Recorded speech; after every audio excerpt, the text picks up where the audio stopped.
Seorang jenderal TNI berhenti makan ketika matanya tertumbuk pada sesuatu di leher seorang pengemis cilik. Hanya seutas kalung kecil yang tampak kusam, tetapi bentuk liontinnya membuat jantungnya seperti berhenti berdetak. Itu adalah liontin yang sama yang dulu hilang bersama istri dan bayinya saat kerusuhan besar di sebuah kota di Indonesia. Bagaimana mungkin sekarang tergantung di leher seorang anak jalanan? Begini kisah selengkapnya. Tapi sebelum kita lanjut ke ceritanya, jangan lupa untuk subscribe dan nyalakan lonceng notifikasinya dulu, supaya saya makin semangat menghadirkan kisah-kisah menyentuh lainnya. Dan seperti biasa, absen di kolom komentar. Kalian nonton dari kota mana saja? Namanya Letnan Jenderal TNI Surya Pratama. Di lingkungan TNI AD, nama Surya bukan nama kecil. Ia pernah menjabat Pangdam di beberapa wilayah, memimpin operasi di daerah konflik, dan dikenal sebagai komandan yang tegas, disiplin, serta selalu menempatkan tugas di atas segalanya. Namun di balik semua itu, ada satu luka yang tak pernah benar sembuh. Luka yang bukan berasal dari peluru atau pecahan granat, tapi dari sebuah kehilangan di rumahnya sendiri. Sekitar 10 tahun yang lalu, ketika ia masih berpangkat Brigadir Jenderal dan menjabat danrem di sebuah kota besar di Indonesia bagian timur, pecah kerusuhan besar. Pasar terbakar, rumah-rumah dijarah, dan massa tak terkendali. Hari itu, Surya berada di posko, memimpin langsung pengamanan. Telepon dari rumah berkali-kali berdering, tapi ia hanya sempat menatap layar dan menahan diri. Nanti, setelah situasi terkendali, saya pulang. Begitu batinnya waktu itu. Hingga akhirnya, berita yang ia takutkan datang juga. Salah satu perwira melapor bahwa kompleks perumahan dinas, termasuk rumah Surya, ikut terbakar. Ia berlari ke lokasi dengan iringan kendaraan taktis. Namun yang tersisa hanya puing-puing hangus dan tetangga yang panik. Istrinya, Dewi Lestari, dan bayi laki-laki mereka yang baru berusia beberapa bulan hilang. Tidak ada jasad yang bisa dikenali. Tidak ada barang utuh yang bisa diselamatkan. Hanya liontin kecil berbentuk bulan sabit merangkul bintang yang tak ditemukan di antara reruntuhan. Liontin yang ia berikan khusus saat pernikahan dengan inisial S dan D di belakangnya. Sejak hari itu, Legend TNI Surya Pratama menjalani hidup sebagai perwira tinggi yang disegani di luar, tetapi hancur di dalam. Ia menolak menikah lagi. Rumah dinasnya di Jakarta, setelah pindah ke Mabes TNI, terasa dingin dan sepi. Foto Dewi dan bayinya, ia simpan di laci. Jarang ia buka, karena setiap melihatnya, dada terasa sesak. Suatu siang, setelah rapat di Mabes TNI Cilangkap, Surya meminta supirnya untuk tidak langsung kembali ke rumah dinas. Turunkan saya di pinggir jalan, dekat warung itu, pintanya. Mobil dinas berhenti di sebuah ruas jalan di pinggiran Jakarta Timur. Di sana, berdiri sebuah warung makan kecil, bertuliskan Warung Tegal Busari. Atap seng, dinding setengah tembok setengah tripleks, dengan spanduk minuman yang sudah pudar. Surya turun tanpa pengawalan. Ia melepas baret hijau, memasukkannya ke kantong, dan masuk ke warung dengan melonggarkan sedikit kancing kerah seragamnya. Walau pangkat di pundaknya masih terlihat, ia berusaha tampak seperti pelanggan biasa. Silakan Pak, mau makan apa? Tanya Bu Sari, pemilik warung. Seperti biasa saja Bu, nasi, sayur, sama ayam goreng, jawab Surya. Beberapa menit kemudian, sepiring nasi panas, sayur, dan ayam goreng tersaji di depan Letjen Surya. Ia bersyukur dalam hati. Makanan warung seperti ini seringkali jauh lebih menenangkan daripada hidangan prasmanan di hotel. Ia baru saja hendak menyendok nasi ketika suara kecil terdengar di pintu. Bu, boleh minta nasi sisa? Seorang bocah laki-laki berdiri di ambang.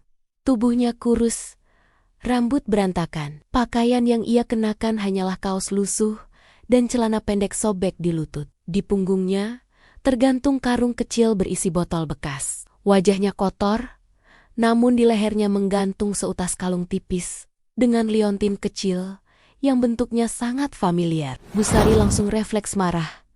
"Kamu lagi, Nak? Sudah dibilang jangan ngemis di sini. Pelanggan pada kabur nanti," hardiknya. "Saya cuma lapar, Bu. Dari pagi belum makan." Suara bocah itu lirih. "Kalau lapar kerja. Jangan cuma minta." Busari mengomel. Sana, jangan ganggu orang makan." Surya menatap adegan itu dengan mata menyipit. Ada sesuatu dalam raut wajah bocah itu yang mengusik hatinya. Bukan hanya perut kosong, tapi juga sorot matanya yang pasrah. Seolah sudah terlalu sering diusir dari banyak tempat. "Bu," panggil Surya pelan. Busari kaget. Baru sadar ada seorang jenderal TNI duduk di meja pojok. "Iya, Jenderal. Boleh, tolong ambilkan satu piring lagi," kata Surya. "Nasinya agak banyak. Lauknya sama seperti punya saya." Untuk anak itu, Busari mematung sejenak, lalu mengangguk. Surya melambaikan tangan ke anak kecil di pintu. "Sini, Nak. Masuk. Duduk sama Bapak." Anak itu tampak ragu. "Pak, saya kotor," katanya.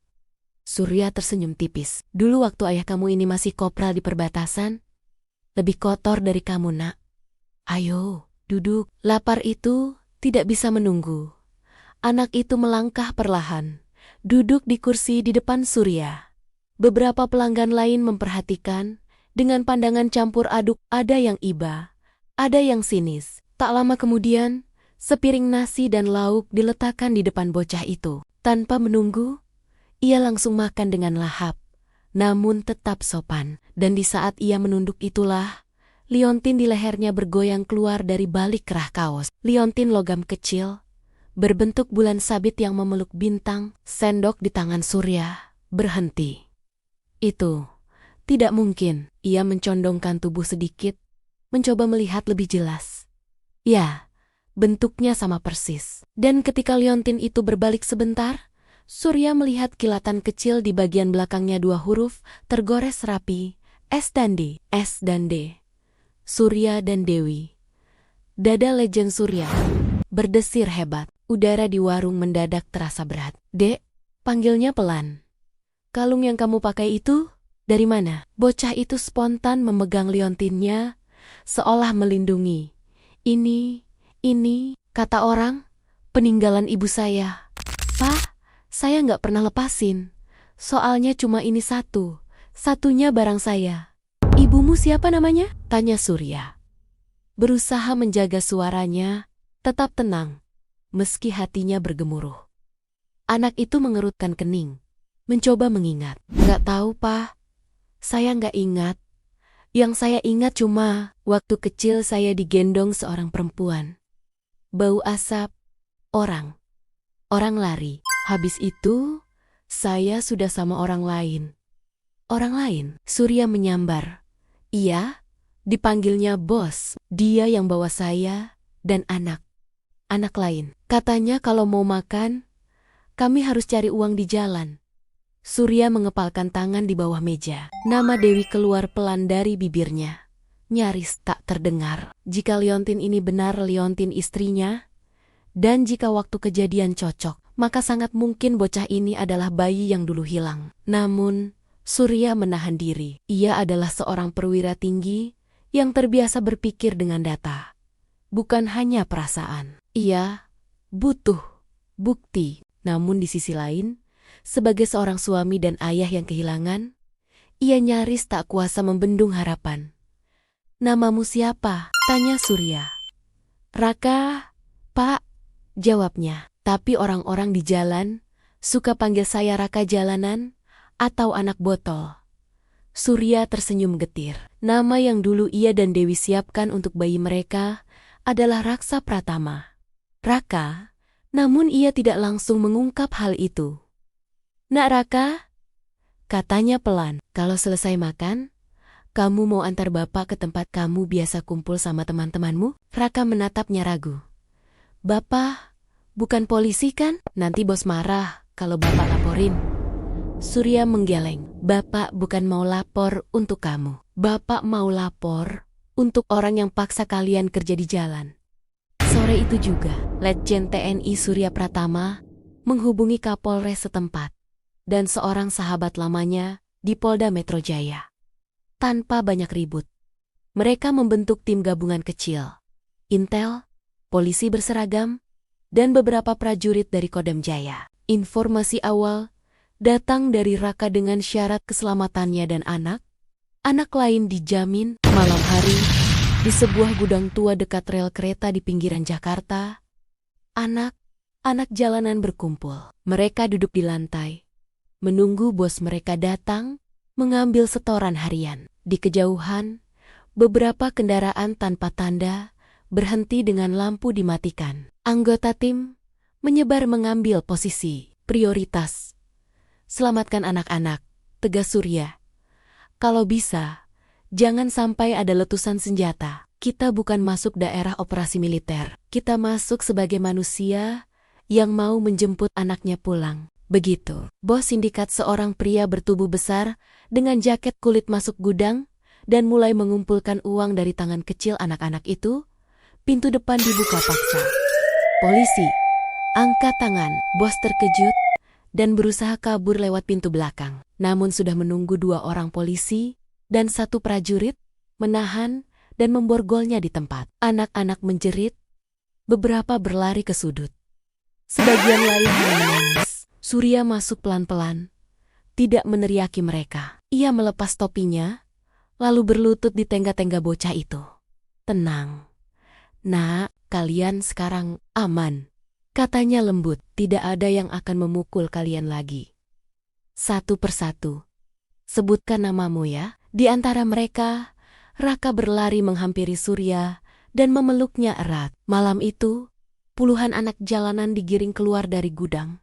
Bukan dengan borgol, melainkan dengan selimut dan makanan. Dinas sosial menjemput mereka. Proses pendataan dimulai. Nama, kira-kira umur, dan sedikit cerita tentang dari mana mereka berasal. Di antara lembaran formulir itu, 1 nama dilingkari merah.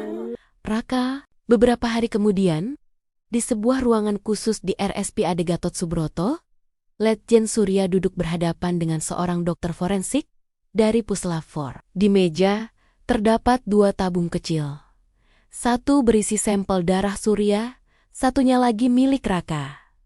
3 hari kemudian, hasilnya tiba. Duduk di ruang kerjanya di Mabes, Surya membuka amplop itu dengan tangan gemetar. Kecocokan DNA antara subjek A dan subjek B menunjukkan tingkat 99,7% hubungan ayah anak.